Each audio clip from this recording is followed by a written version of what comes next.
Bom dia a todos e todas. Antes de mais nada, um feliz Dia das Mães para todas as mães. Um feliz Dia dos pais que também são mães, né? Quantos pais criando seus filhos sozinhos ou tendo que agir como mães. Nossa solidariedade com todos os filhos, aqueles que não têm mais suas mães, como eu, como a Irene. Uma palavra de ânimo para as mães, uma palavra de solidariedade. Jesus Cristo, o Criador, nosso Deus, é sócio das mães no trabalho de criar seus filhos. Muitas vezes as mães se sentem solitárias, incapazes, sofrendo angústias, quer tudo esteja bem, tem medo pelo futuro dos seus filhos, ou quando são tomadas de tristeza, de desânimo. Esta palavra, que o Senhor Deus, o Deus que nos criou, é sócio dos pais. Ele ajuda, ele é mãe também. Ele é pai e é mãe. Então, que o amor paternal de Deus, e esse amor de Deus que às vezes assume a forma maternal, como Jesus falou, né? Quantas vezes eu quis juntar os seus filhos, como a galinha junta os seus pintinhos. Então esse amor que é maior do que o amor de mãe, envolva todas as mães e lhes dê ânimo nessa tarefa de criar seus filhos, crendo que Deus as ajuda nisso, que elas não estão sozinhas nisso. E aproveito então para dar aqui também Feliz Dia das Mães para minha esposa, que também é um pouco mãe. Substitui, né? Substitui, um pouco minha mãe, aliás, né? Claro, ela já me corrigiu aqui. E assim, então, parabenizando todos, todas. Bom, vamos para a nossa aula de hoje, é a aula 15. 15 é um número importante, significativo. Na verdade, não é nada disso, é só por acaso que é a aula 15, né? Bom, gente, chegamos em Malaquias. Fizemos uma longa caminhada de 14 encontros. Chegamos ao fim da história do Antigo Testamento, que termina nesse período pós-exílico, que nós dividimos em 3 subperíodos, né? Um período de 140 anos, dividido em 3 subperíodos, né? O primeiro período é aquele da reconstrução do templo, em que os personagens principais são Zorobabel, Josué, Ageu e Zacarias. Um segundo período que passa em branco, nós não temos registro histórico desse período, né? Então pula, é um período de quase 60 anos.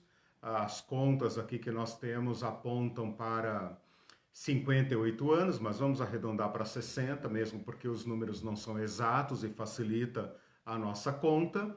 E depois, então, um terceiro período, que é o período de Esdras e Neemias, que dura lá seus 20 e tantos anos, né? E depois cai assim numa reticências que a gente não sabe até onde vai, mas por convenção, por uma decisão arbitrária, histórica da tradição, nós fechamos no ano 400. Então, do ano 540 ao ano 400, 140 anos, divididos em 3 subperíodos, o primeiro de 20 e poucos anos, que é o período de Zorobabel, Josué, Ageu e Zacarias, um segundo período que está em branco, e o terceiro período, então, que é o período de Esdras e Neemias, e que termina assim em aberto. Não sabemos como o Antigo Testamento termina em termos históricos, né? Até onde ele abrange exatamente. Isso nos dá uma ideia da melancolia, né? dessa abertura para o improvável, que é o fim do Antigo Testamento. O Antigo Testamento termina num clima down, vamos dizer assim. Ele não termina num clima de esperança, de euforia. Termina assim com o povo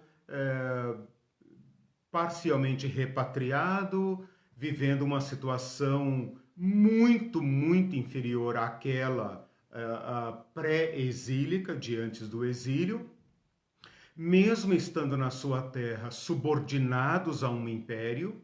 O império vive de expropriar, de arrecadar impostos. Nós vimos isso na última aula, quando o povo diz que está tomando dinheiro emprestado para pagar impostos, né? Então é uma situação baixa, é uma situação que tende a uma profunda desesperança, né? Então assim terminamos o Antigo Testamento. Hoje eu quero começar com vocês um estudo que vai durar 3 ou 4 aulas, vai depender de vocês, vai depender de como a gente andar, de como a gente precisar aprofundar esse tema, que é exatamente o livro de Malaquias. E vocês vão perceber que eu vou dar uma atenção maior a esse profeta. Por quê? Porque esse profeta fornece, meio que sem querer, pobre Malaquias, né? Ele fornece sem querer, involuntariamente, a principal base bíblica, né? Os cristãos adoram base bíblica para tudo, então ele fornece uma base bíblica para a prática do dízimo como nós a conhecemos. Então, por causa disso, eu quero pegar esse Malaquias pelo cangote, né?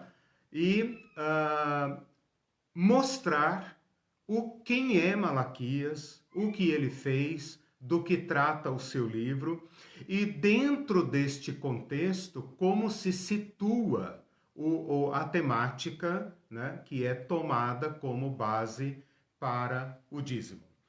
Primeira coisa, então, que eu quero dizer sobre Malaquias é que eu vou tomar a liberdade, a hipótese, né, eu vou tomar a liberdade de trabalhar com uma hipótese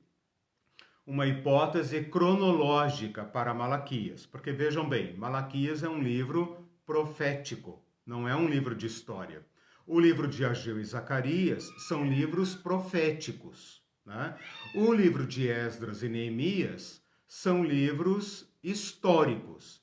Mas como eles são contemporâneos e fazem referência um ao outro, a gente pode fazer essa sincronia e colocá-los em linha cronológica. No caso de Malaquias, nós não temos como fazer isso, porque ele não trata de história e ele dá poucas informações internas que indiquem o período em que ele viveu. Ele é um livro de profeta, um profeta que profetiza, que entrega a sua mensagem. Como ele não dá nenhuma informação a respeito do seu contexto histórico, ele não diz, profetizei nos dias de fulano, fulano e fulano, quando estava acontecendo assim, assim, assim, nós temos que abandonar esta primeira linha de informação, que não existe, e buscar as informações que nós queremos. Quais informações? Em que época viveu Malaquias? Numa segunda linha de informações, que é a seguinte: nós vamos olhar o texto, o conteúdo de Malaquias e verificar quais pistas ele dá, quais informações ele fornece pela sua linguagem, pelas referências que ele faz, verificar se ele se refere a algum personagem, se ele se refere a algum local, qualquer coisa assim, para a gente poder situá-lo. Infelizmente, ele não faz essa referência. Ele não cita nenhum personagem e ele não cita um contexto geográfico. Então, ficamos na mesma, né? Além disso, ninguém fora do livro de Malaquias cita Malaquias nominalmente. Então, nós não temos nenhuma fonte externa na Bíblia, uma fonte bíblica extra Malaquias, ou seja, fora do livro de Malaquias, que nos forneça essa informação. Por exemplo, se Jesus tivesse falado de Malaquias, Paulo, Pedro, outra pessoa, sei lá, João, qualquer pessoa, tivesse se referido a Malaquias, nós poderíamos dizer, então Malaquias viveu nessa época, beleza. O problema é que nós estamos sem nenhuma informação desse nível.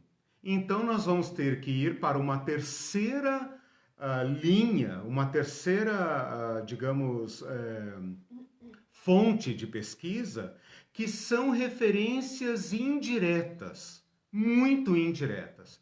E aí nós conseguimos, então, demonstrar que o profeta Malaquias viveu no período interbíblico não, pós-exílico.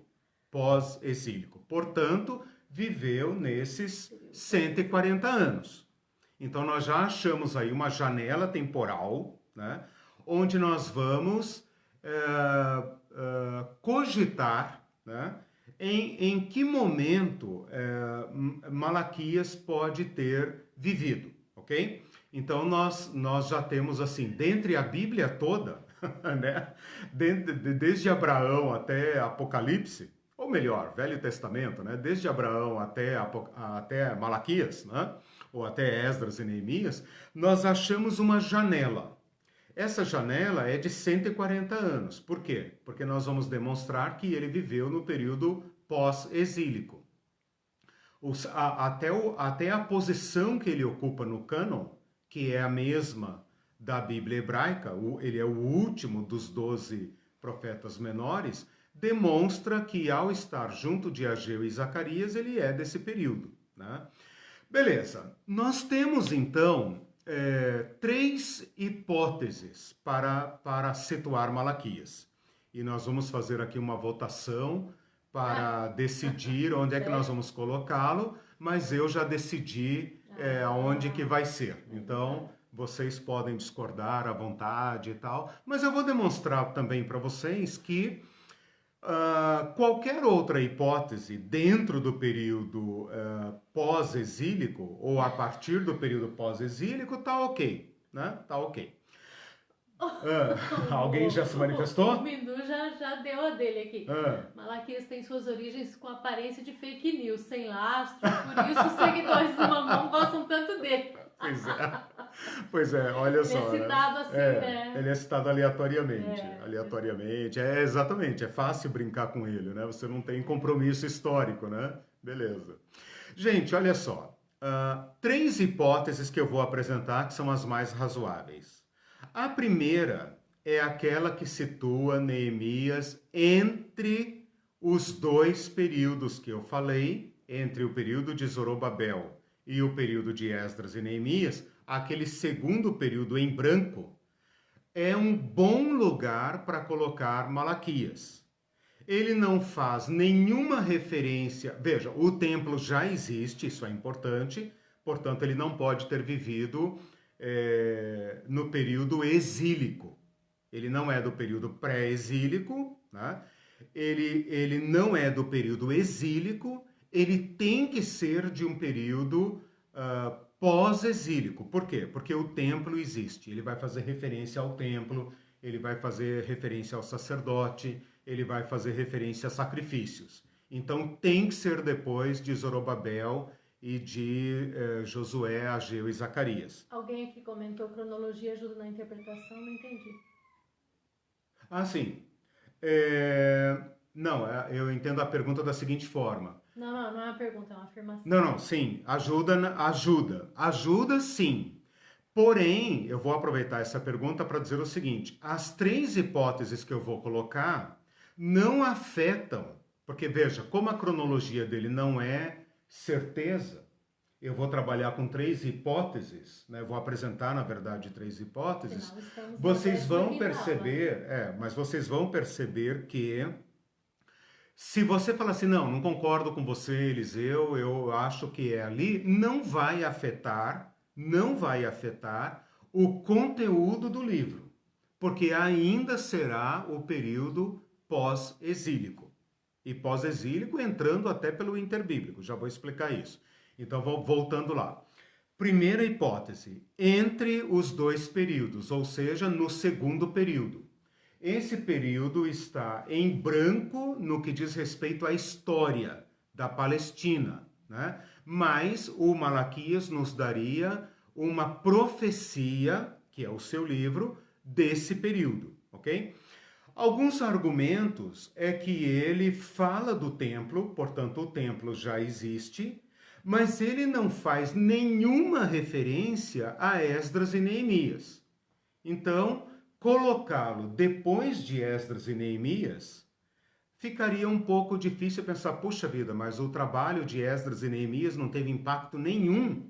Por que Malaquias não teria se referido a Esdras e Neemias, né? Por exemplo, o livro de Esdras se refere a Ageu e Zacarias. O livro de Neemias se refere a Esdras. Então, por que Malaquias não teria feito nenhuma referência, né? Isso fica assim um pouco complicado. Uma outra coisa que nos dá uma dica interessante com respeito à cronologia de Malaquias é que ele se refere ao governador. No capítulo 1, versículo 8, ele fala assim, vocês trazem animal doente para Deus e tal, ora, apresenta-o ao teu governador. Essa palavra governador é do período pós-exílico, do período persa, tá? Só os persas, só no período persa é que nós temos a terra da Judéia administrada por governador. Talvez o Zorobabel tenha sido um governador, a palavra é a mesma, e até o Neemias tenha sido um governador. Então a gente situou o Malaquias mais ou menos nesse período aí, tá? A segunda hipótese é encaixar Malaquias dentro daquele período da ausência de Neemias. Então lembra da aula passada, quando eu disse que Neemias veio, fez todo aquele trabalho de restauração, de reforma e tal, junto com Esdras e tal. Lá no capítulo 13 fala que depois de 12 anos, eu me ausentei e fui ter com o rei Artaxerxes. Depois de um certo tempo, eu voltei. E quando ele volta, ele encontra o templo em desordem. Ele encontra os levitas abandonados e tal.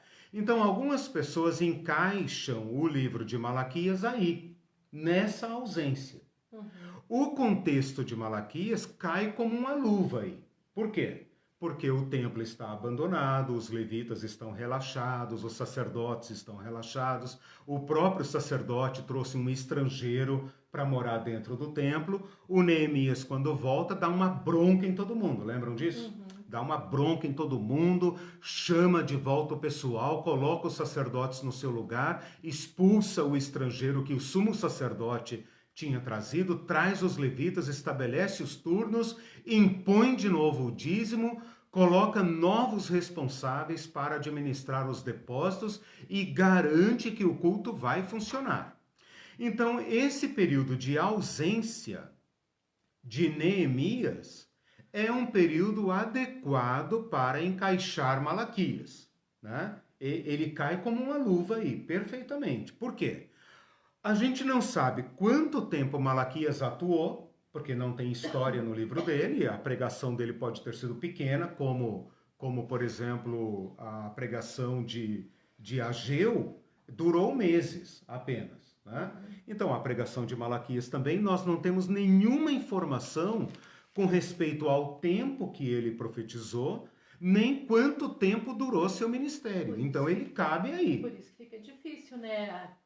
Não é tão fácil assim situar. Não é fácil. Não é fácil situar. Não é fácil situar. E uma terceira, então a primeira é no segundo período, o período em branco. A segunda hipótese é naquele período de ausência de Neemias, após o ano 400 e tanto lá, ano 32 de Artaxerxes, né? 430 e pouco, ele se ausenta, 433, ele se ausenta, né? E ele fala, depois de um certo tempo, voltei. E quando voltei, achei tudo uma bagunça, né? Então, Malaquias cabe perfeitamente aí. Um problema, uma objeção a esta hipótese é que ele não faz nenhuma referência a Esdras e Neemias. Então, será que Esdras já tinha morrido nessa época? Mesmo assim, ele não faria nenhuma referência, né? Então, ela tem essa contra-argumentação. Uma terceira hipótese, que fica por conta e risco do freguês, é colocar o Malaquias em qualquer tempo do ano, do século que vai até o ano 300 e pouco. Até o ano 300 e pouco, que já adentrou o período pós-exílico, o período interbíblico, tá? Então, olha só, a hipótese seria a seguinte, Neemias já morreu, Esdras já morreu, o templo está lá do jeito que eles deixaram, as coisas estão funcionando, mal é mal, né?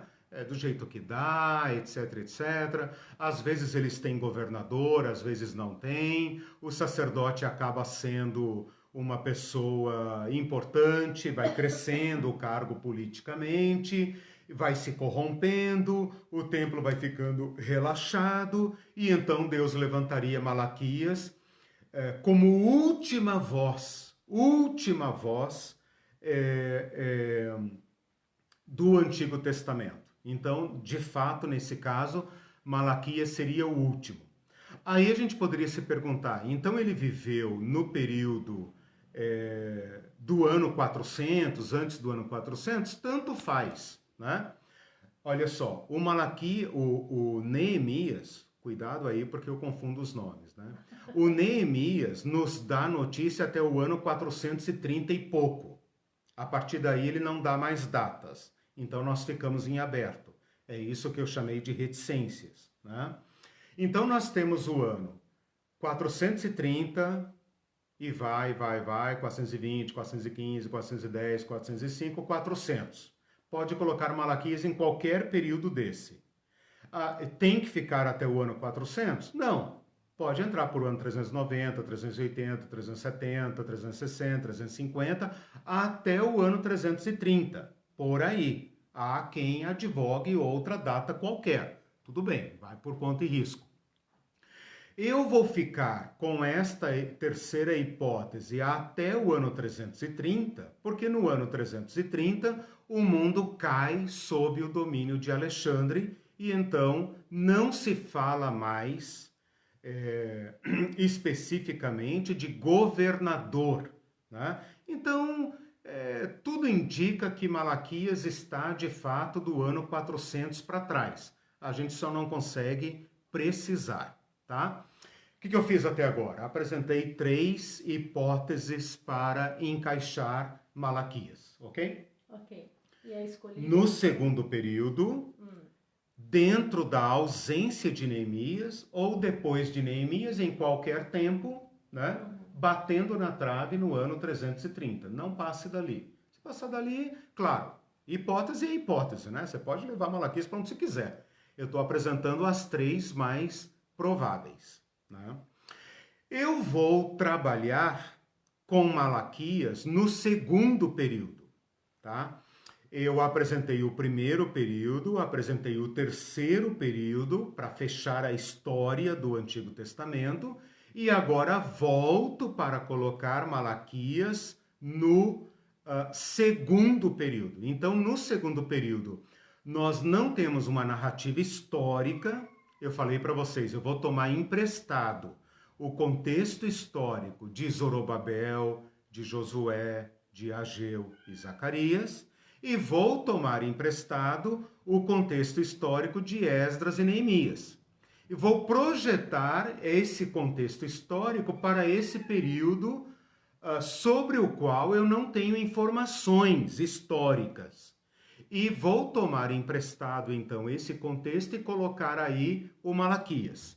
Por que eu vou fazer isso? Bom, porque existe o templo, porque ele faz referência a governador, e o Neemias fala os governadores que existiram antes de mim, então eu posso supor que houve governadores nesse período, porque ele não faz nenhuma reforma a Esdras e Neemias, e eu esperaria que fizesse, é claro que é tudo hipotético, né?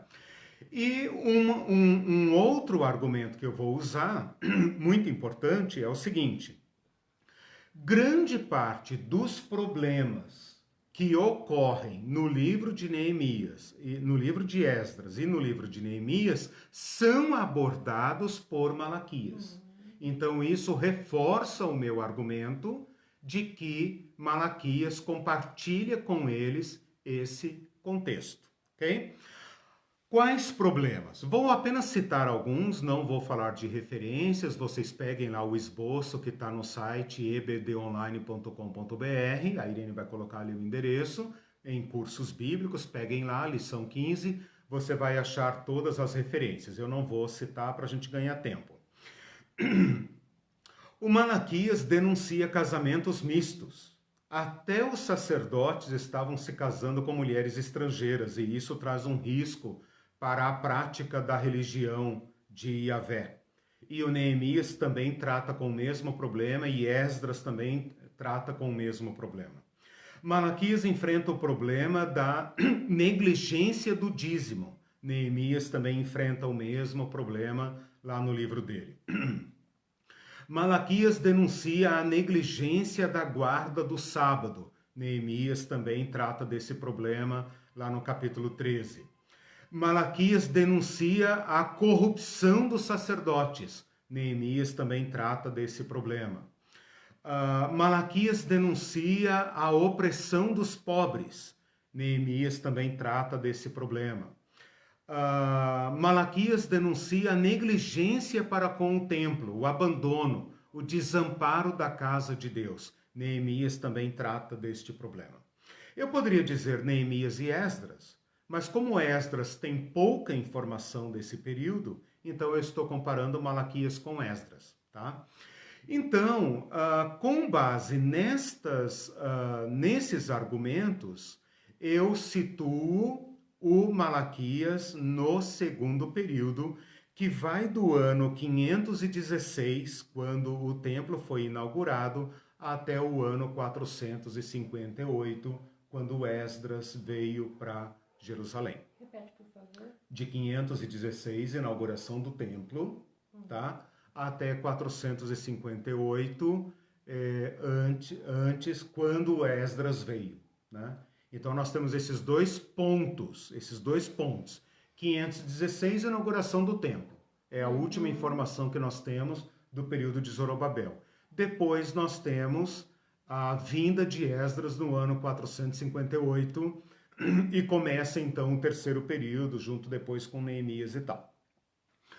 Uma outra razão para colocar Malaquias nesse período é o pessimismo que tomou conta do povo. Então a gente pode pensar assim, que a inauguração do templo lá em Esdras capítulo 6, final do capítulo 6, fala que eles fizeram festa, fizeram Páscoa, celebraram festa dos tabernáculos e tal, uma grande euforia. Talvez essa euforia tenha a ver com profecias. Talvez essa euforia fosse reforçada pela presença de Zorobabel, filho de Davi. Talvez a euforia fosse reforçada pela esperança no sacerdote Josué, filho de Arão. Mas tudo isso vai fracassando. Eu falei para vocês que o próprio Zacarias morre assassinado dentro do templo, que prova que a corrupção é rápida, né? A purificação é lenta, mas a corrupção é rápida, né? E esse período entre Zorobabel e Esdras, a gente pode pensar que é um período de grande decadência. Porque quando Esdras vem e quando Neemias vem, a situação do povo é caótica. Então, o Malaquias combina bem com essa situação. Ele combina com essa situação de um povo completamente desanimado.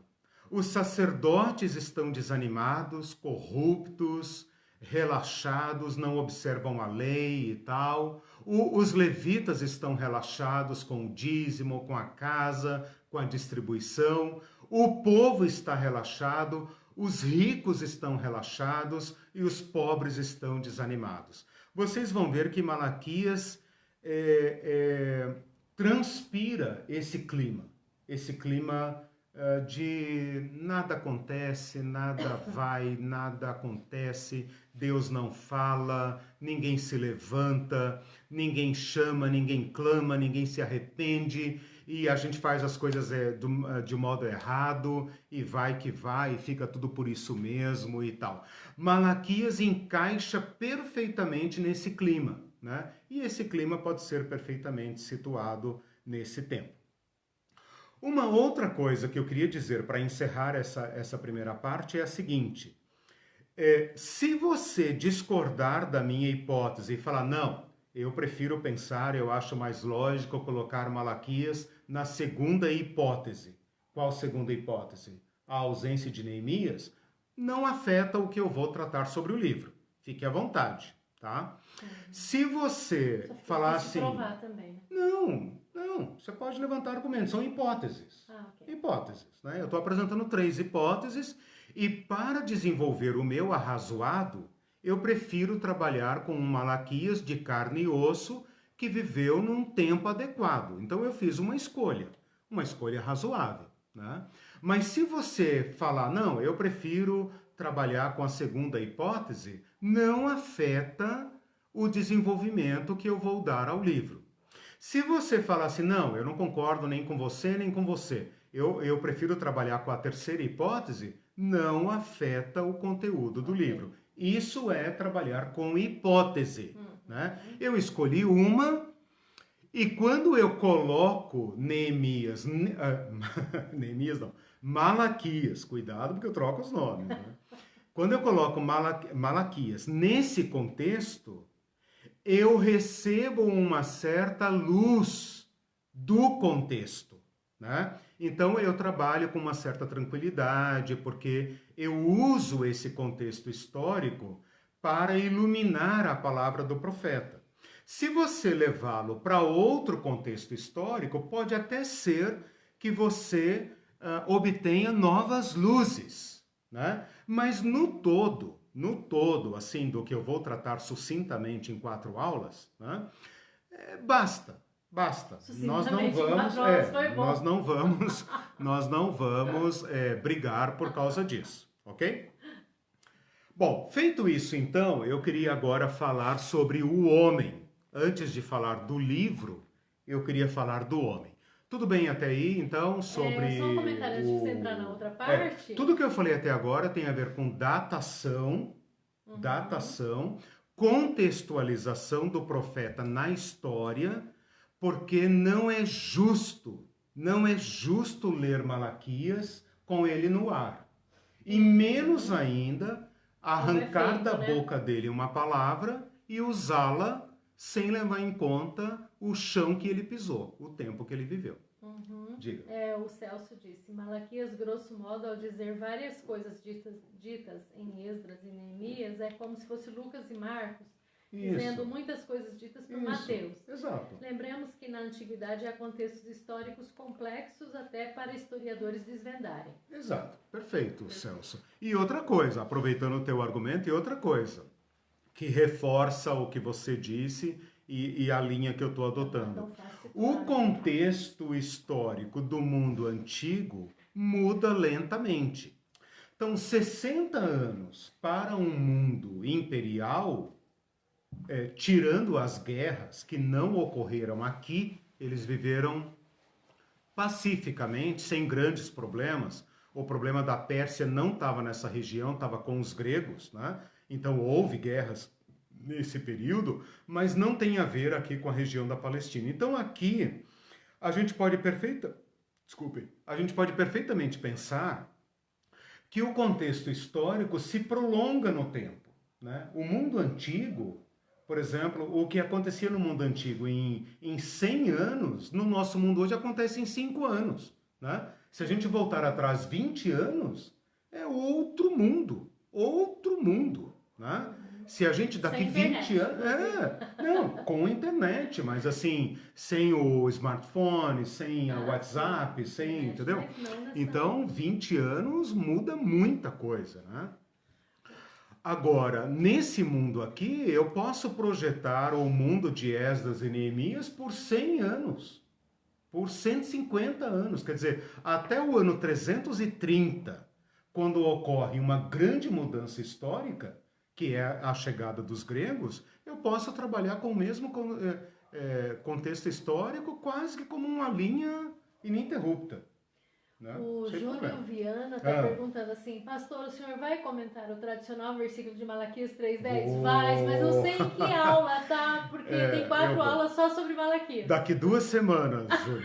Daqui 2 semanas eu vou. Mas eu preciso apresentar para vocês o homem Malaquias, que é o que eu vou fazer hoje, né? A partir dessa busca minuciosa de informações, que é o que eu estava falando no começo, ele não se apresenta para nós. O livro dele não o apresenta para nós. Pessoas de fora do seu livro não o apresentam para nós. Então, nós temos que buscar informações sobre Malaquias nas entrelinhas do seu livro. Olha aonde a gente está indo buscar. Para falar sobre Esdras e Neemias é fácil. É fácil. Ele dá data, ele fala que foi no ano tal, do rei tal, eu estava em tal lugar, eu vim, falei com fulano, trouxe tantos quilos disso, tantos quilos daquilo. Beleza. Malaquias não entrega o jogo. Não entrega. Né? Então eu fiz um esforço aqui de apresentar para vocês quem é esse cara por trás do Malaquias 3:10. Quem é o cara? Em que mundo ele viveu? Esse contexto nunca é estudado. Né? Na próxima aula eu vou apresentar para vocês o livro, porque não é justo sacar Malaquias 3:10, né, cortar lá como se fosse um quadro e tal, eu vou lá, arranco com a tesoura, né? Pego a Mona Lisa, vou lá e falo, gostei do sorriso dela, vou lá, meto a tesoura, arranco ele... Não posso fazer isso, eu tenho que ver o todo, né? E com tudo que puder. E para reforçar isso, eu já vou cantar uma bola aqui para vocês, que é a seguinte, um problema gravíssimo na interpretação das Escrituras. Esse povo aqui não vive de leitura. Esse povo aqui não vive de leitura. Eles vivem da memória. Então, o livro escrito é apenas uma indicação mínima, básica, daquilo que o povo domina de memória. Então, para ler Malaquias, nós temos que rastrear o que é que está na memória do povo. Por isso, depois de estudar o livro de Malaquias, eu vou levá-los ao período interbíblico, ler os livros apócrifos e ler a Torá oral, porque é isso que está na mente do povo. Então, além de não poder isolar textos bíblicos, nós não podemos isolar sequer a Bíblia do mundo da Bíblia. Exatamente. Porque não é um povo como o nosso, que escrevemos tudo. Isso bateu na cabeça e escreve. Constantemente, com afirmações que se tornam legais. Se tornam lei, como se fosse código, e se tornam, sim, se você tira do contexto, por exemplo, o sorriso da Mona Lisa, né, já que eu estou usando ela, se eu tirar ela e botar em outro rosto, é uma aberração, né? Entendeu? Bom, vamos lá então, vamos ao homem Malaquias. Posso então? Ao homem Malaquias. Depois, se sobrar um tempinho, acho claro. que não é tempo. Não, claro, faz eu só parte, dei uma... O Moacir está perguntando, será possível entender em qual contexto histórico aparece a expressão Senhor dos Exércitos? Ótimo. Obrigado por ter... Dá pra falar agora? Claro, vou falar já. Eu estava anotado ali para falar, mas vou falar já.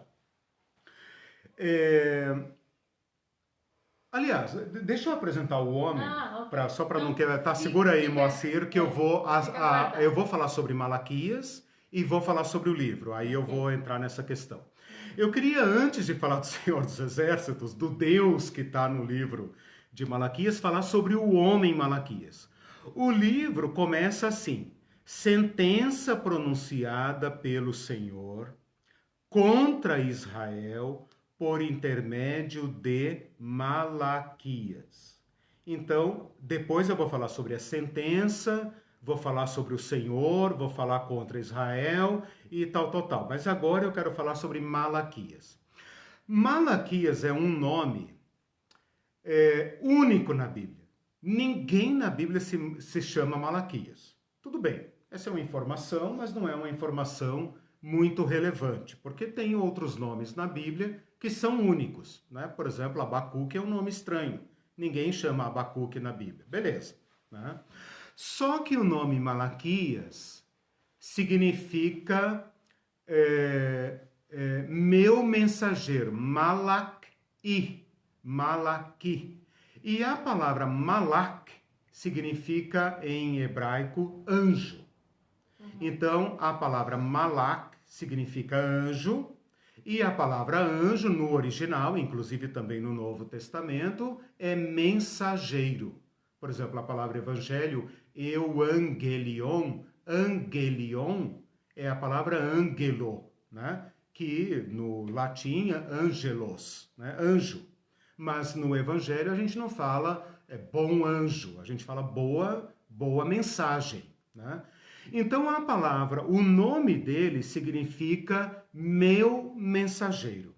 O problema é que no capítulo 3, versículo 1, aparece assim: eis que eu envio Malaquias. Eis que eu envio o meu mensageiro. A mesma palavra. Por causa disso, surgiu uma suspeita muito antiga de que Malaquias não é um nome, que Malaquias é um título, certo? Então essa é uma informação que apenas obscurece um pouco quem é o Malaquias, porque o nome dele significa meu mensageiro, aparece no capítulo 3, versículo 1, aparece também no capítulo 2, versículo 7, quando ele fala que o sacerdote é mensageiro do Senhor, Malak, mensageiro da aliança, Malak, né? Então, esses trocadilhos e tal levantam uma certa suspeita de que Malaquias não é um nome. Nesse caso, a gente poderia ler assim: sentença pronunciada pelo Senhor contra Israel por intermédio do meu mensageiro. Só que tem um problema. O mensageiro do capítulo 3 é um personagem futuro. Eis que eu envio o meu mensageiro que preparará o caminho diante de mim. De repente virá ao seu templo o Senhor. Então, ficaria muito difícil dizer que o mensageiro do capítulo 3 é o mensageiro do capítulo 1. Resultado. Então, Malaquias seria um pseudônimo. Tanto faz, né? Então, essa é uma informação, digamos, de pouca relevância, né? Pode ser um título, pode ser um pseudônimo e pode ser um nome, né? O que nós defendemos é que se trata de um nome. É assim que os judeus entenderam, classificando ele como o 12º profeta. Ele é um livro dos 12 profetas e integra o cânon da Bíblia hebraica no conjunto chamado Os 12, que vai de Oséias até Malaquias, né? Quem defende essa hipótese de que Malaquias não é um homem propriamente, é um livro anexo e tal, diz que fizeram isso apenas para completar o número 12. Olha, abobrinha por abobrinha, né? Eu prefiro ficar com a tradição que nos deu o testemunho de tratar-se de um homem chamado Malaquias. Se o nome dele significa meu mensageiro, ora, todo livro hebraico tem um significado que é uma frase, né? Jeremias, Zacarias, Neemias, etc. Então, assim, isso não ameaça, né, a posição tradicional de que se trata de fato de um homem. Este homem, então, Malaquias, aparece aqui no livro dizendo sentença pronunciada pelo Senhor contra Israel por intermédio de Malaquias. Então, Malaquias é um homem reconhecidamente profeta, entrega o cânon dos profetas, tem linguagem própria de um profeta, comporta-se como profeta. Então, para todos os efeitos que importam, ele é um profeta. Está no cânon da Bíblia hebraica, da Bíblia católica, da nossa Bíblia, junto aos livros de Ageu e Zacarias. Portanto, no mesmo status de Ageu e Zacarias e dos demais profetas todos, ok? Fora isso, nós não temos informação nenhuma. Filho de quem ele é, onde ele viveu, não temos informação nenhuma. A informação que nós temos sobre de que época ele é, são aquelas que eu já dei. Ele faz referências ao templo, então tem que ter um templo. Qual templo? O de Salomão? Não, não combina. Então tem que ser o templo de Zorobabel, né? O segundo templo. Então deixamos o Malaquias ali no período pós-exílico, né? A referência que ele faz ao governador, os problemas que ele trata em comum com Esdras e Neemias e tal. E outra informação que eu queria dar para vocês ainda sobre Malaquias é o seguinte: ele aparece pouco no livro. Deus fala em primeira pessoa na maior parte do tempo. Olha só, no versículo 2, eu li o versículo 1. O versículo 1 pode ser considerado o título original do livro, porque aqui na minha Bíblia está assim: o amor do Senhor por Jacó, está em negrito. Esse título é apócrifo. Foi a S não sei o que lá que colocou. É apócrifo. O versículo 1, sentença pronunciada pelo Senhor contra Israel por intermédio de Malaquias, é o verdadeiro título do livro. É a ponta do livro, ok? No versículo 2, já começa assim: eu vos tenho amado. Eu quem? Malaquias? Não, o Senhor. Então, Deus fala em primeira pessoa na maior parte deste livro. Ou seja, é perfeitamente normal que o profeta fale, o Senhor diz, ele diz, ou o próprio profeta entre na história, como Ageu entra, como Zacarias entra e tal. Malaquias não faz isso. Ele se oculta atrás da palavra do Senhor e por meio dele Deus fala diretamente com o povo. Então isso obscurece um pouco mais a palavra ao homem Malaquias, né? A outra informação que eu ia dar para vocês é o seguinte: Deus fala por meio dele com muita paixão, com muita força. As palavras são carregadas, né? Mas isso dá um traço de personalidade ao Malaquias de ser um homem muito corajoso. Muito corajoso. Corajoso como os demais profetas. Por quê? Porque ele denuncia de dedo aqui, com palavras duras, o sumo sacerdote, que era, nesse momento pós-exílico, a única voz de Yahvé. Veja, o Ageu e Zacarias, eles atuam junto aos sacerdotes, aos governadores. O Ageu e Zacarias toma o governador e o sacerdote pela mão e abençoa o trabalho deles. O Zacarias a mesma coisa. O Malaquias é um profeta pós-exílico que se aparta dos sacerdotes, se aparta do governador e mete o dedo na cara deles. Então ele é um homem de um traço de personalidade muito forte, né? E isso o classifica também como profeta, ok? Se ele fosse um homem tímido, um homem fraco, ele nunca teria dito as coisas que diz. Por meio dele, o Senhor dos Exércitos, né, acusa duramente o povo. E é Malaquias que vai lá dizer, né? Então Malaquias tem aquela personalidade bombástica, né, dos profetas. Uma outra coisa é que ele rompe a monotonia. E é muito difícil romper a monotonia, né? Quando você tem um período tenso, um período em que as coisas estão pegando fogo, esse momento urge um profeta. Mas num momento em que você tem o templo, o povo, os nobres, os príncipes, os juízes, os sacerdotes e a máquina está funcionando. As instituições estão funcionando. Não é que não há culto aqui. Tem culto, tem sacrifício, tem dízimo, tem oferta. Tem tudo funcionando. Está tudo funcionando. Porcamente, né? Corruptamente, mas está. Levantar a voz num momento desse tem que ter muita força. Ainda mais que quando os sumos sacerdotes eram a única voz do Yahvé, tem que ser muita coragem para falar que há corrupção entre eles. E eles estão fazendo uma corrupção velada. Porque mais para frente, por exemplo, na época de Jesus, você não vê o sacerdote oferecendo sacrifício. Você vê o sacerdote negociando, fazendo política. Aqui não. Aqui nós estamos no início desse processo de corrupção. Não tem governador, as pessoas vão ao sacerdote. Mais ou menos como o que aconteceu com o Papa na queda do Império Romano. Não tem imperador, vamos falar com o Papa. É o Papa que negocia, é o Papa que vai, é o Papa que vem, é o Papa que decide, é o Papa que não sei o quê. Pronto, ele virou autoridade, né?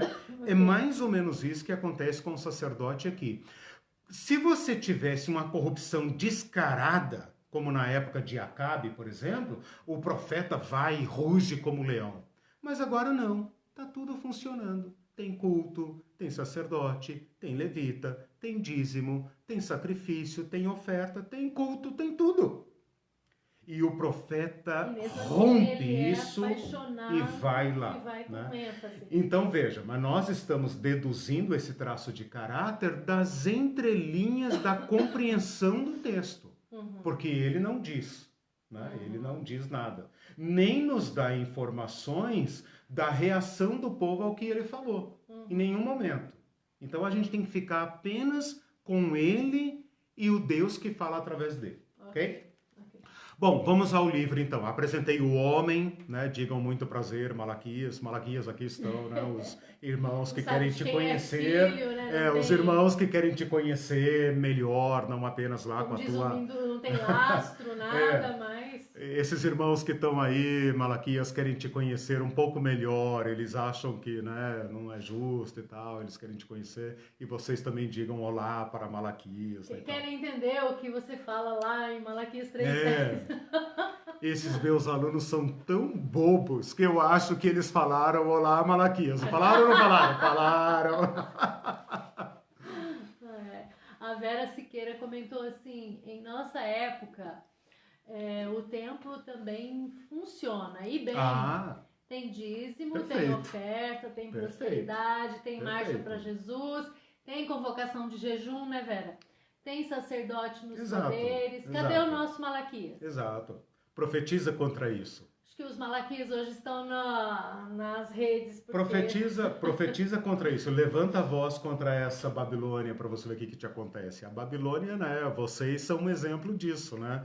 A primeira experiência de vocês lá com a Marcha para Jesus, né? Aquela máquina monumental de milhões de pessoas desfilando, se incomodou, né? Com 6, 7, 8, não me lembro, lá 12 pessoas que vocês estavam, 20 que fosse, né? Um gato pingado segurando uma faixa de denúncia, né? Então o sistema reage violentamente contra os Malaquias. Não sei o que aconteceu com Malaquias. Provavelmente não morreu, porque Jesus fala até o sangue de Zacarias, né? Não fala de Malaquias. Então, provavelmente ele não foi martirizado. Mas ela respondeu. 2 deles estão ensinando pra gente hoje. Eu empresto minha boca porque eu amo a Deus, né? Nós amamos a Deus e a palavra de Deus. Então, é justo, pelo menos, que a palavra de Deus soe, né? Soe como deve soar. Mais um vazamento hoje. Vazamento. Dizem que eu sou, como é que chama lá, o The Intercept da teologia, né? Mais um vazamento. Bom, gente, o livro é uma sentença. Nem todo livro começa assim, mas o livro é uma sentença. Então agora eu vou passar a apresentar para vocês o livro, tá? O livro é uma sentença. É uma sentença de Deus contra Israel. Então aqui nós já tiramos o teor do livro e o destinatário do livro, né? Esta palavra sentença no original, ela significa peso, peso do Senhor contra o povo de Israel.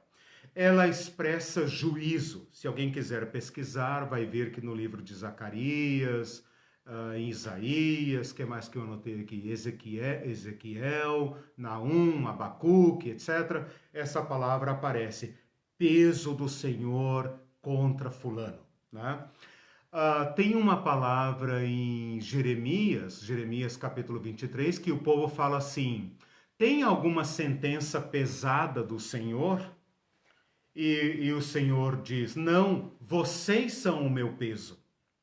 Então, essa palavra significa palavra de juízo. Portanto, o livro de Malaquias é uma sentença, é um juízo, é um peso de Deus contra o povo.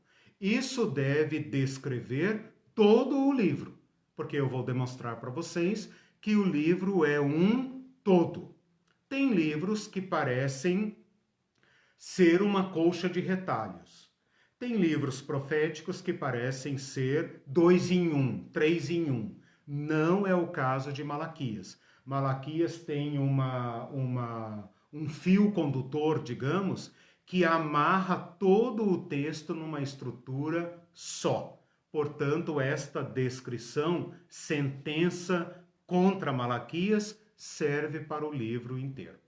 Só para concluir esse lance do assunto do livro, o Mindu colocou uma última pergunta aqui, com tanta incerteza histórica, pela falta de informações, Malaquias não deveria ser classificado como livro apócrifo? Não, ele não foi questionado, não. Pelo conteúdo não, né? Não, pelo conteúdo não. Não há, veja, Mindu, tem alguns livros que foram questionados, né, cuja canonicidade foi questionada. Malaquias não. Malaquias não foi sujeito.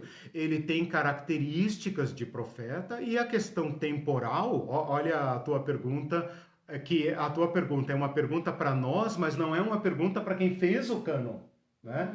Porque eles estavam tão próximos de Malaquias, né? O cânon foi fechado por esta época, né? Que ele foi classificado como canônico e nunca foi discutido. Porque esse critério da datação é uma preocupação nossa, mas não é uma preocupação deles. Era mais o conteúdo, né? A análise Sim, é do exatamente, conteúdo. Okay. O conteúdo é palavra de Deus e tem todas as características e não suscitou dúvida, como, por exemplo, o livro de Eclesiastes, o livro de Esther, o livro de Cantares, né? Provérbios, são livros discutidos. Esse não, ok? Interessante. Ok. Bom, o que mais? O nome Senhor dos Exércitos. Aí a pergunta do Moacir. Este é o nome preferido para Deus em Malaquias. Eu não contei, mas eu consultei quem contou, né? O nome aparece, eu não me lembro se fui eu que contei, o nome aparece 26 vezes. Nossa. Esse livro tem, essa acho que... Senhor dos Exércitos? o nome. Esse livro tem, acho que 55... Deixa eu ver, eu contei aqui. Eu acho que ele tem... Onde é que aparece? Deus fala. Esse livro tem 55 versículos. 55 versículos, 26 vezes, é quase uma vez a cada 2 versículos. Fazendo uma conta rápida, né? 26 para 52... seria uma vez a cada 2 versículos. O livro tem 52 versículos. Então, é o nome preferido para Deus, né? Eu só queria fazer aqui uma observação eu não sei se atende a pergunta do Moacir, se não atender ele recoloca aí, o seguinte: para nós que vivemos um período pró-ditadura, né, pró-forças armadas, esse nome aqui facilmente pode ser levado para um Deus truculento, um Deus das forças armadas, um Deus que marcha. Nosso general é Cristo. E você quase pode ver um Deus de armadura, espada na mão, e atrás dele tropas marchando e canhões e tal, né? Eu digo isso porque eu sou filho de crente, sou filho da época da ditadura, né, do regime militar do 64, 85, e facilmente para mim o Senhor dos Exércitos era o Senhor das Forças Armadas, né? Essa palavra exército não tem nada a ver com forças armadas, com milícias, né? A Bíblia fala milícias, né? As milícias celestiais, os hinos antigos falam de milícias. Agora já não podemos mais cantar esses hinos e tomara que a NVT, né, traga uma tradução melhor, porque a palavra milícia foi levada para o submundo, né? Mas o nome Senhor dos Exércitos é usado pela primeira vez no relato da criação. E lá diz assim que o Senhor terminou a criação dos céus, da terra e dos seus exércitos. E a referência aqui é aos astros. Deus, a palavra poética ali, deixa eu ver, Gênesis capítulo 2, né? É a primeira ocorrência desse, deixa eu ver aqui, capítulo 2, versículo 1. Assim, pois, foram acabados os céus, a terra e todo o seu exército. E esta palavra exército, então, seria um modo poético, um modo semítico de falar o universo. Tudo isso que nós vemos, as estrelas, toda essa infinitude que os nossos olhos contemplam é obra do Criador. Então, nós poderíamos dizer, ele é o Senhor do universo. Ele criou os céus e a terra e o universo, os milhões e milhões e milhões de estrelas e tal, o universo. É claro que poeticamente, as estrelas às vezes são tratadas no Antigo Testamento como sendo personagens, né? O Senhor e seus exércitos e tal. Então, para falar de estrelas e anjos é um pulinho, né? É um pulinho e tal. E, claro, o nome cresce e tal. Mas quando a gente falar aqui Senhor dos Exércitos, o contexto não é de guerra. Não tem guerra aqui. Não tem guerra nem na Palestina, não tem guerra do povo judeu, não, eles não estão guerreando nem internamente, nem externamente. Portanto, a razão pela qual o profeta usa tantas vezes o nome Senhor dos Exércitos, né? Jeová Shabaoth, não tem nada a ver com guerra, com milícia, com forças armadas, nem com truculência. Deus não se apresenta nesse livro como o Senhor da guerra. Ele apresenta como o Deus que fala assim, mas eu amo vocês. Mas eu sou pai, por que vocês não me honram?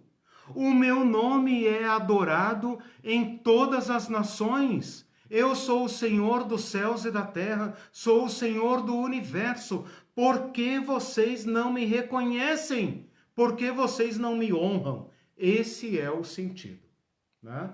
Então veja que muda completamente. Isso é ler o nome dentro do seu contexto. O contexto não é de guerra. Só que o nós contexto é de um Deus que desce. No nosso contexto hoje conhecido. Exatamente. Que é uma e grave aí falha. Deus é o truculento. Né? E daí para defender um governo truculento, né? Aí nós marchamos ali, também, né? Exatamente. Aí pedimos o fechamento do STF, Cristo, do Congresso, tudo mais, vamos marchar lá em Brasília, né? Exatamente. Né? Pensamos em patentes, né? Patentes no céu, né? etc. Né? Pobre Cristo, né? Transformado em general, né? Pobre Cristo, cuja arma é a palavra, cuja arma, a espada que sai da sua boca, é sua palavra. Matará a iniquidade com a sua palavra. Não haverá batalha, não haverá nada. A palavra da verdade vencerá o espírito da mentira, o espírito fake, o espírito da iniquidade perecerá, não haverá batalha, né? É isso que nós anunciamos, por isso somos da paz. Portanto, esse nome Senhor dos Exércitos, inclusive dá uma olhada na tua Bíblia, se eles não optaram por outra tradução. A Irene está aqui com a nova, como é que é? Nova versão transformadora, NVT, que é a mais nova tradução. Puxa vida. Tem vários aí, Senhor dos Exércitos. Aqui, o Senhor dos Exércitos mesmo, no versículo 5, Senhor dos Exércitos, mesma expressão. Acho que eles não encontraram. Capítulo 1, versículo 5?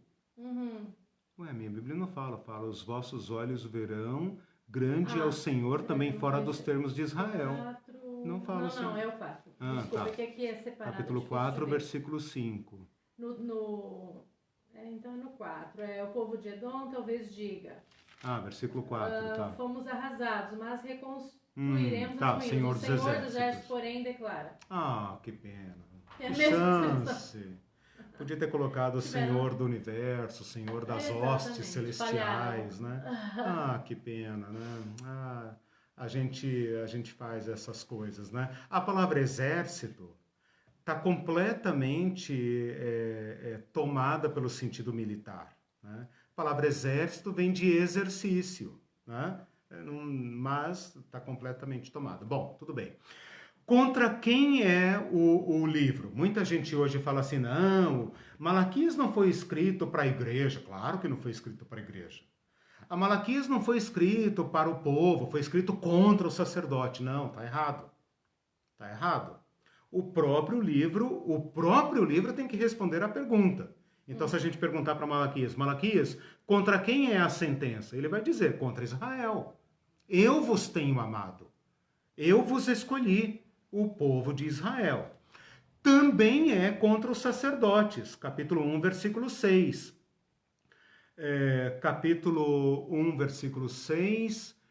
Capítulo 2, versículo 1. Capítulo 2, versículo 1. Agora, ó sacerdotes, para vós outros é este mandamento. Capítulo 1, versículo 6. O filho honra o pai, o servo honra o seu senhor e tal. Porque vós, sacerdotes, desprezam o meu nome.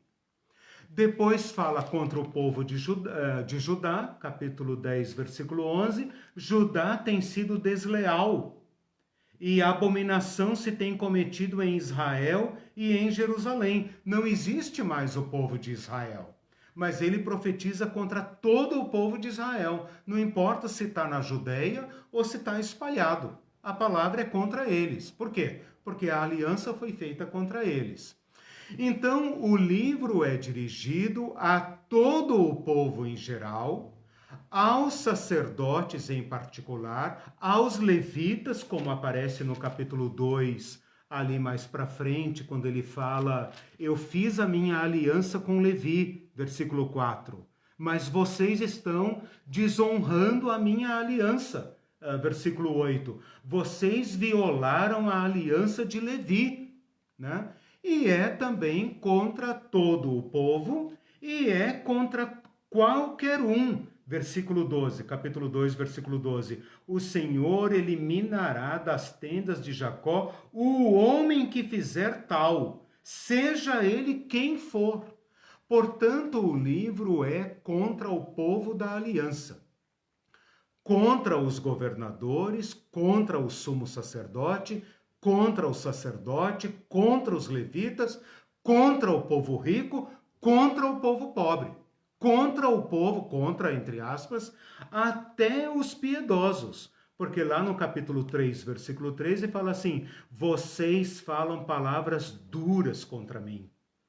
Como assim palavras duras? Vocês me acusam de indiferença. Vocês dizem que me servir e aqueles soberbos lá, tanto faz, e isso me entristece, diz o Senhor dos Exércitos. Então o livro é contra todo o povo da aliança, não tem escapatória. Eu vejo muitos argumentos na internet dizendo, não, o livro de Malaquias é contra o sacerdote. Falso. É contra eles também, mas é contra todo o povo da aliança. Toda de cabo a rabo. Exatamente. Onde a aliança foi corrompida, ali pesa a palavra de Yahvé. O peso do Senhor contra aqueles com quem ele fez aliança. Então aí responde a pergunta do Júnior Viana, que eu não li, que ele fala contra quem que era a denúncia. Ah, sim, perfeito. Então a denúncia geral. era, Júnior, sobre... Ampla, geral e restrita, já que nós estamos falando de ditadura, né? Ampla, geral e restrita. É contra o povo da aliança. Se você ler o livro todo, você vai ver que não sobra ninguém, né? Lá no final ele fala, lembrem-se do Senhor, venham para o Senhor. Uma última coisa que eu preciso falar, né, e depois eu posso responder mais perguntas e tal, mas uma coisa muito importante do livro, e eu vou falar mais sobre isso na aula passada. Essa foi boa. Vai ser difícil falar Vai ser difícil falar na aula passada. Boa. Você vê como que a minha mente vagueia. Né? Muitas vagueia, letras, né? vagueia. Uma coisa muito importante, mas eu volto a falar disso na próxima aula, quero apenas situar para vocês, é uma característica exclusiva de Malaquias. Só Malaquias optou por essa estrutura para organizar os seus oráculos, as suas palavras, o modo como ele escolheu para pronunciar e também para escrever. Então, é um discurso de retórica, quer ele tenha pregado esse livro verbalmente, e é também um recurso literário, quer seja ele que tenha escrito o livro.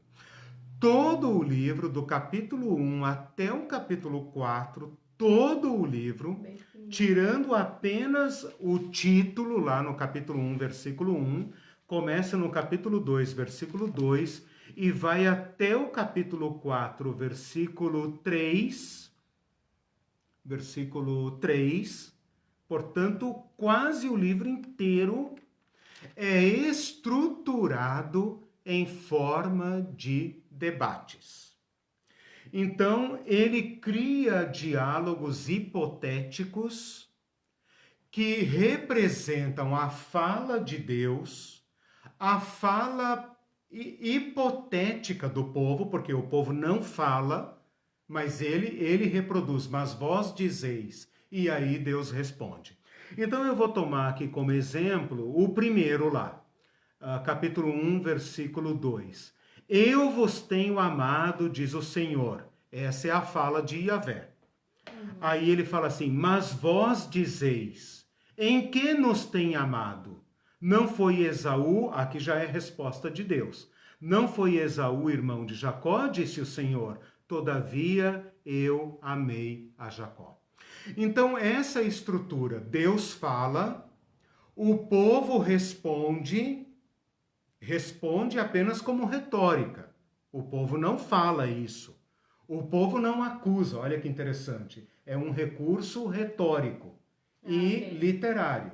Porque o povo não diz verbalmente, o Senhor não nos ama.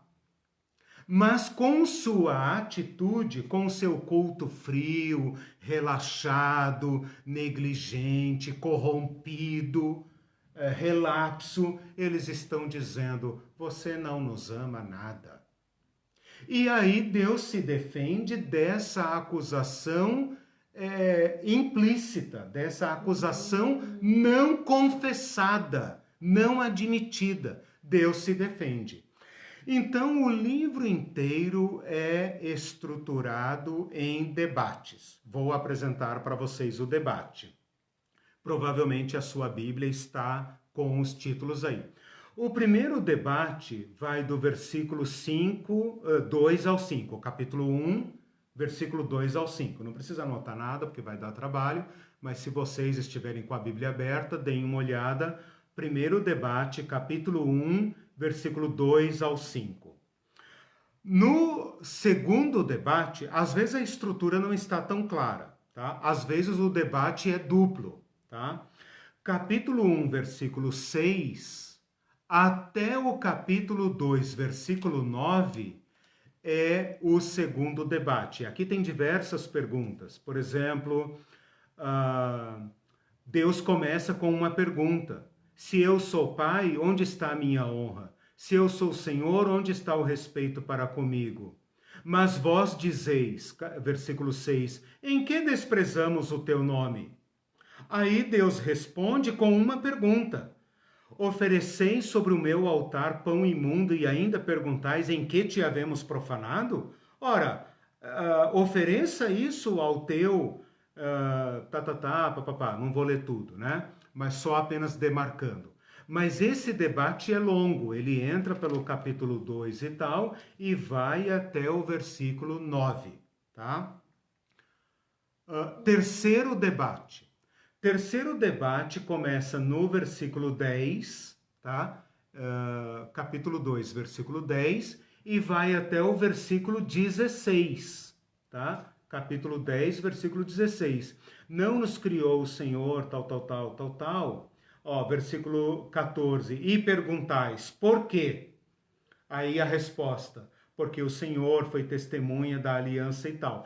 Essas falas não estão demarcadas. Você tem que pegar do debate, do texto, quem fala. Se você quiser brincar com um texto, copia e cola, copia da internet e cola, e tenta repartir em frases quem está falando o quê.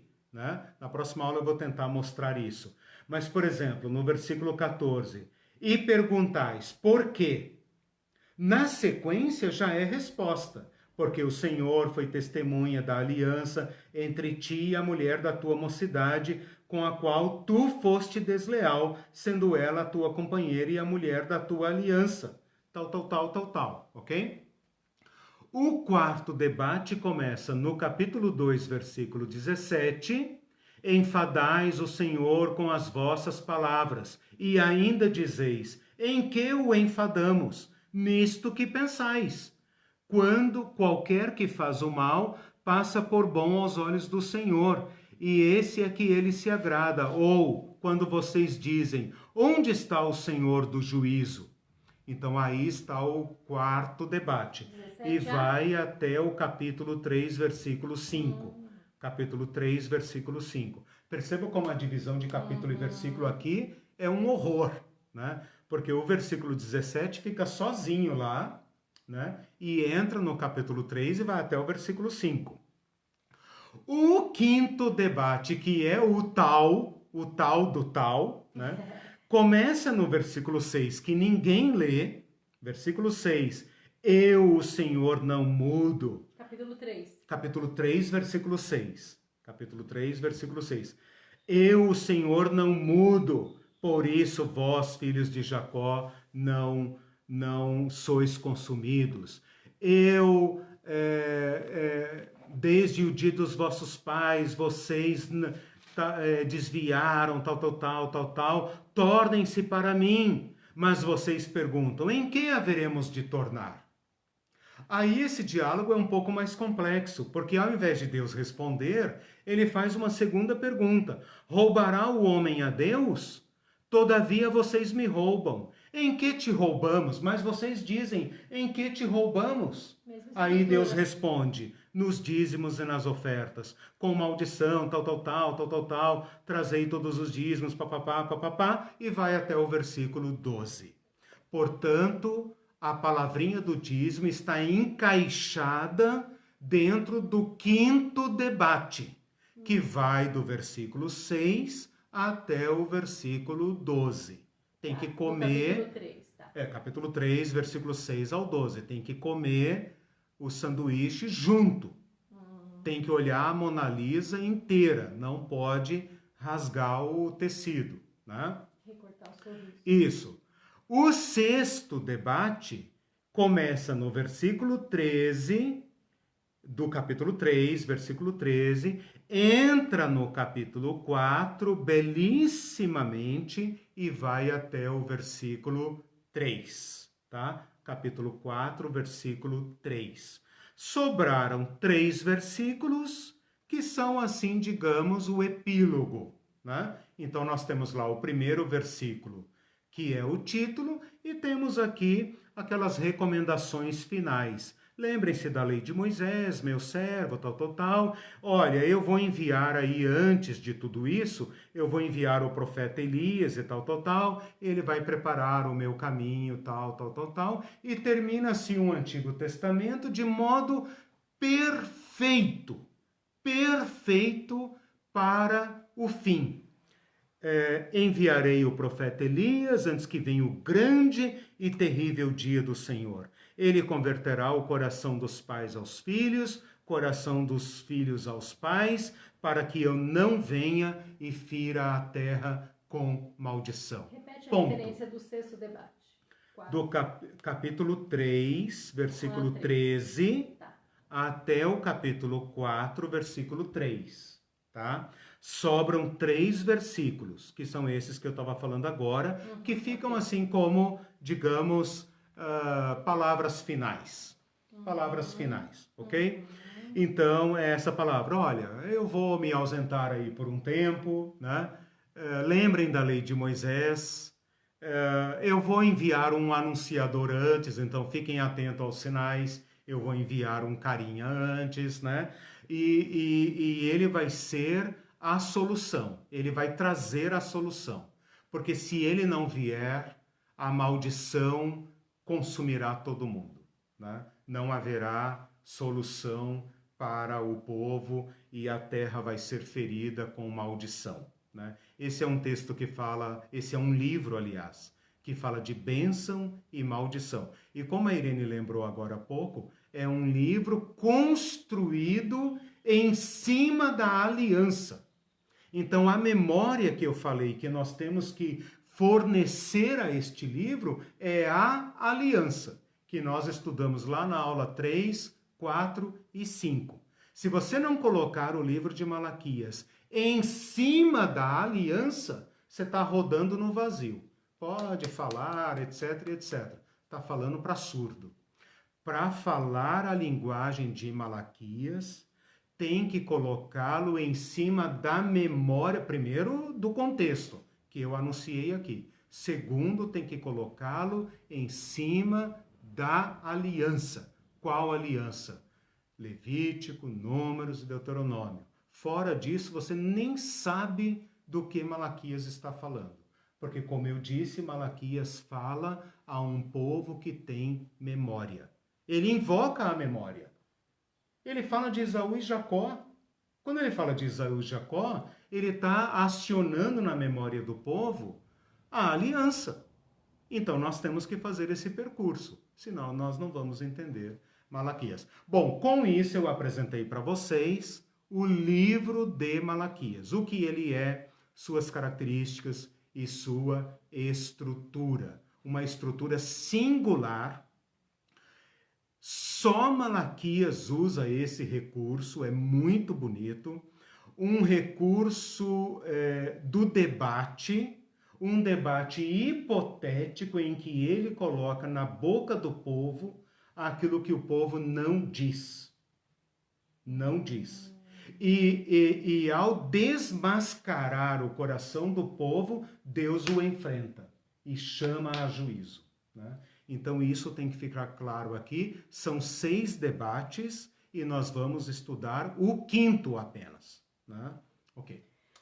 O Webster falou assim, citar trechos... não, acho que é textos. Citar textos isolados de Malaquias é igual usar máscara deixando o nariz exposto. É sem efeito. Perfeito. Ótimo. Mais claro, impossível. E o Mindu disse, grande e terrível dia, tem que ver em que versículo está? Sim, acabei de ler aqui. Não reforça uma mensagem belicosa, tipo, terrivelmente evangélica? Não. Não tem nada a ver.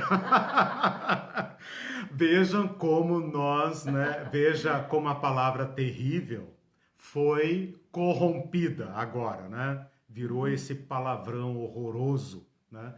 Essa pecha da qual nós vamos lutar muito para nos livrar, Né? Veja, primeiro, a gente tem que pensar aqui, e a tua pergunta é muito boa para isso, porque é um tema que amarra os profetas. Né?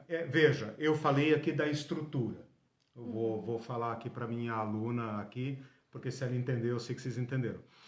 Essa estrutura interna é um argumento para provar que Malaquias é um livro só, ok?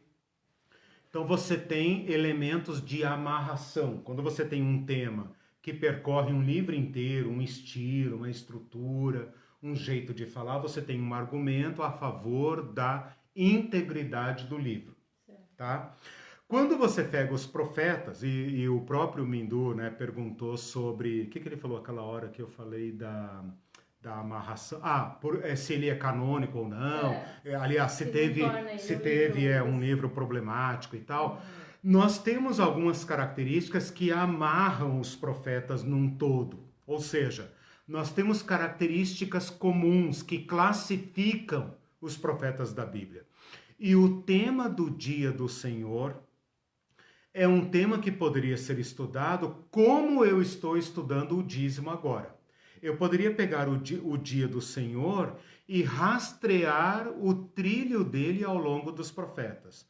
Ele é um tema que começa lá nos Salmos, lá em Amós, e vem crescendo, crescendo, crescendo em substância e em conteúdo, né? Quando Malaquias fala do dia do Senhor, ele já está falando de um tema maduro, que o povo conhece pelo menos desde Davi, desde os profetas antigos e tal, pelo menos desde Amós, que é o primeiro profeta canônico, né? O primeiro profeta cronológico, né? Canônico, do cânon, cronologicamente, seria o primeiro profeta. Esse dia do Senhor, então, é um período jogado no futuro que os profetas vão construindo, né? No período de Malaquias já está claro o suficiente que é um dia de reparação, é um dia de encontro, é um dia de juízo, é um dia em que Deus pedirá contas à humanidade. Esse dia é iniciado por Jesus Cristo, porque Cristo é o último dia de Deus, né? E ele é um dia, digamos, longo. Ele é um dia longo. Nós estamos vivendo profeticamente, quando eu digo profeticamente, o que os profetas disseram ser o dia do Senhor. E esse dia do Senhor desbordará, né, para um grande desfecho. Ele desaguará, né, num grande evento. E esse evento foi predito pelos profetas como sendo o dia do acerto de contas. O que o profeta está dizendo aqui é o seguinte: a humanidade caminha para um choque com a justiça de Deus. Mas antes, ele enviará o mensageiro. Quando perguntaram para João Batista, quem você é? Você é o mensageiro? Ele fala, não, eu sou o que o anuncia. Mas depois de mim ele vem. E ele tem a pá na mão. E ele vai meter fogo nesse negócio, né? Ele vai ajuntar o trigo, ele vai fazer a separação, ele vai queimar o restolho. Palavras de Malaquias, né? Aliás, quando João Batista fala, ele fala, olha aqui, eu sou aquele que preparará o caminho do Senhor, porque o Senhor virá de repente ao seu templo. Tá aí, né? Quando os discípulos perguntarem lá para Jesus, mas não foi dito que Malaquias vem primeiro? Que João Batista vem primeiro? Jesus fala, já veio, vocês não perceberam? Né? Já veio e o mataram. Né? Então eles erraram. Então sobre o dia do Senhor seria isso. Mas quem quiser estudar o tema, tem muito material aí na internet sobre o dia do Senhor. A palavra terrível aqui não é terrível no sentido damarístico, né? Nem terrível no sentido do terrorismo, do terror. É no sentido do assombro, daquilo que provoca comoção, adoração e, ao mesmo tempo, profundo temor, né? É nesse sentido que o nosso Deus é terrível. Não no sentido da Damares, nem no sentido do terrorismo, né? Daquilo terror que provoca... Não. É tão acima, supera tanto as nossas expectativas que chega a provocar espanto, né? É nesse sentido que o nosso Deus é terrível, né? Não no sentido damarístico. O Minu já quer colocar no dicionário. Ele diz que a estrutura de debate aqui lembra uma influência dos discursos da Grécia Antiga. Sim, exato. Lembra. É possível verificar um pouco dessa retórica em alguns trechos dos profetas, mas ele tem razão, e esse, Mindu, é um dos argumentos usados para levar o Malaquias mais para frente. Essa influência filosófica aí, que você bem observou, né? Como essa estrutura não é típica dos profetas, ela é exclusiva de Malaquias, o estudo de Malaquias tende a colocá-lo mais para próximo dos gregos. Como os gregos vão chegar no mundo palestino, no mundo judaico, lá pelo final do quarto século, né, algumas pessoas levam Malaquias para lá. Como eu falei no início, pode levar, vai por tua conta e risco, né? Como contra-argumentação, a gente também acha vestígios dessa retórica nos outros profetas, né? Eu não sei se eu anotei aqui... não anotei, mas é possível encontrar. Não sei, acho que na próxima aula eu falo sobre isso. Beleza. O Webster disse um pouco antes, né? Para além da denúncia, Malaquias vem trazer a sentença de Deus. Agora veja, o livro chama sentença, tem esse sentido de juízo, né? Mas é sentença e juízo no sentido divino, certo? Porque ele anuncia juízo, né, como o Mindu bem falou aí, antes que eu venha e fira a terra com maldição, mas ele também anuncia a salvação. Então, assim, o livro de Malaquias é juízo, mas é juízo no sentido divino. Porque eu não falei isso para vocês, mas o primeiro, segundo e terceiro debate atacam o problema presente, o problema dos sacrifícios, da negligência, etc, etc. O quarto, quinto e sexto debates estão nas promessas do futuro. Então, olha só, o dízimo, que a gente gosta tanto de sacar do livro de Malaquias, está num contexto do mensageiro de Deus que vem para trazer a bênção. Então, o capítulo 3 começa assim: eis que eu envio o meu mensageiro, que prepara o caminho diante de mim. Quem é esse mim aqui? Quem é esse mim? Diante de quem o mensageiro prepara o caminho? Se a gente falar com a linguagem do Novo Testamento, com João Batista. Quem é esse mim que vem? De repente virá o Senhor ao seu templo. Esse é aquele a quem vós buscais, aquele a quem vós desejais. De quem que ele está falando aqui? Do Cristo. O João Batista falou: eu sou a voz que clama no deserto. Isaías. Eu sou aquele que endireita o caminho do Senhor. De quem que ele está falando? Malaquias. Quem é o Senhor a quem ele anuncia? O Cristo. Quem é o Senhor que veio ao seu templo? Quem é aquele que vem renovar a aliança, chamado aqui de mensageiro da aliança, anjo da aliança? Quem é aquele a quem nós desejamos? Quem pode suportar a sua vinda? Olha aí, Mindu.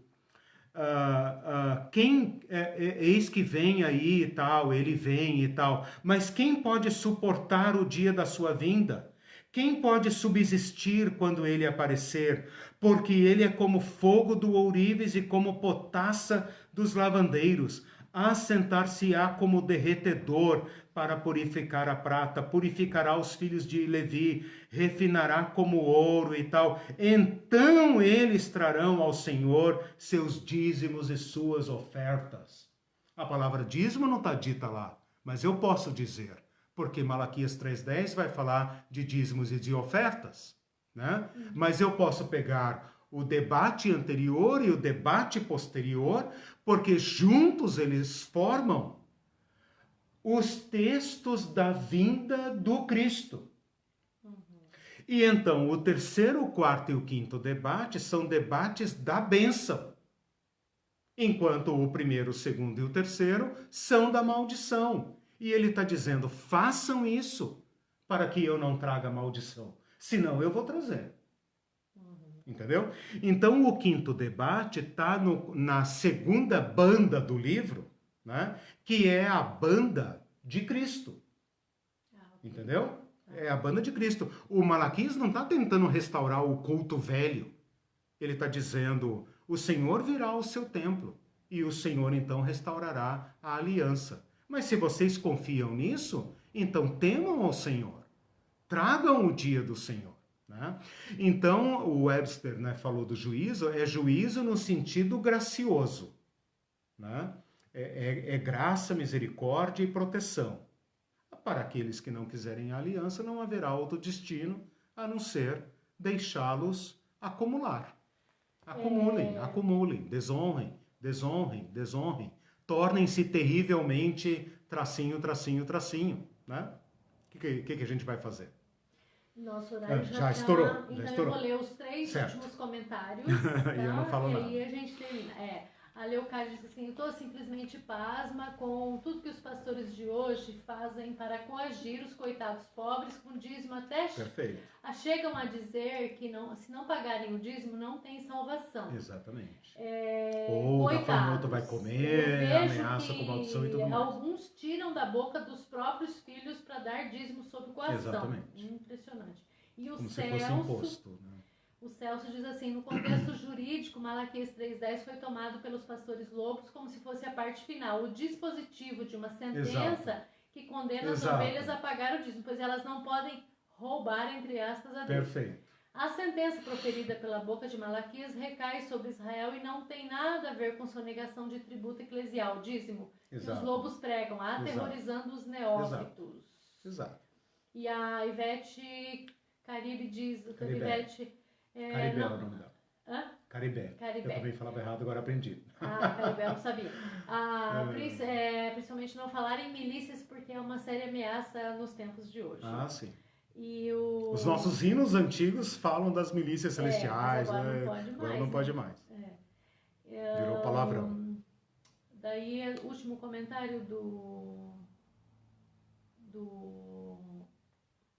Celso diz assim... De onde tiraram teologia da prosperidade falsamente embasada em Malaquias 3,10 se o contexto geral do livro é o de uma sentença justa contra o povo hebreu? É a última chamada profética. Veja, mesmo que eu coloque Malaquias no segundo período e não no terceiro, em relação a profetas, é a última chamada. É o último brado profético, canônico, obviamente, né? Canônico que nós temos de chamada de Deus à aliança. Bom, gente, meu objetivo hoje foi propor uma cronologia para Malaquias, apresentar o homem Malaquias, que é obscuro, e apresentar o livro. Na próxima aula eu quero mostrar a tessitura, né? A composição do livro inteiro, para a gente pegar o todo do livro. Leiam Malaquias durante a semana, e daqui 2 semanas, então, nós começamos o estudo, não do dízimo, do quinto debate. Do quinto debate. Vamos ter aí umas 2 aulas para tratar do quinto debate, já falei demais. Feliz Dia das Mães para todos, para todas, né? Façam almoço para as mães. Eu não posso dizer isso, porque eu estou dando um tiro no meu próprio pé, porque eu não sei fazer nada, né? Mas vocês não sigam o meu exemplo, aprendam a cozinhar, eu também um dia vou aprender, se Deus quiser, orem por mim. Deus abençoe todos vocês. Prometeu e não cumpriu, falou que depois do doutorado ia aprender a cozinhar para mim e não cumpriu. Tchau, gente. Bom domingo. Beijo, Deus abençoe e proteja vocês nesse tempo. Tchau.